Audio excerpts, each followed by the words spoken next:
రొయ్యల వేపుడు చేసుకుంటే చాలా బాగుంటుంది, సింపుల్గా చేసుకోవచ్చు.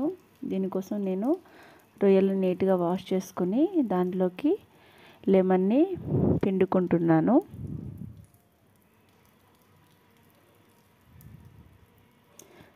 దాంట్లోకి కొద్దిగా పసుపు తీసుకొని సాల్ట్ తగినంత యాడ్ చేస్తున్నాను. ఈలోపు నేను ధనియాలు, మిరియాలు, జీలకర్ర తీసుకొని పొడి చేసుకున్నాను మిక్సీలో వేసుకొని.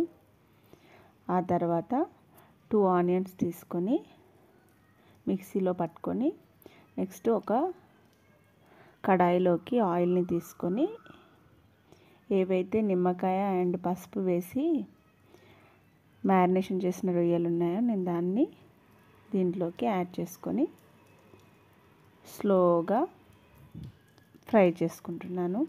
దీంట్లోని వాటర్ అంతా బయటికి వచ్చేసి దాదాపు ఒక 20 మినిట్స్ అబోనే పడుతుందండి ఫ్రై చేయడానికి.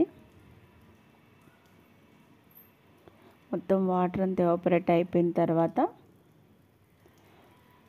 ఇంకొక ప్యాన్ తీసుకొని దాంట్లోకి ఆయిల్ని యాడ్ చేసి ఆనియన్ మిక్సీ పట్టింది ఉంది కదా అది కూడా యాడ్ చేసేసుకున్నాను. దీంట్లోకి పచ్చిమిరపకాయలు 4-5 వేసుకున్నాను. అల్లం వెల్లుల్లి పేస్ట్ని కూడా యాడ్ చేసుకొని కారం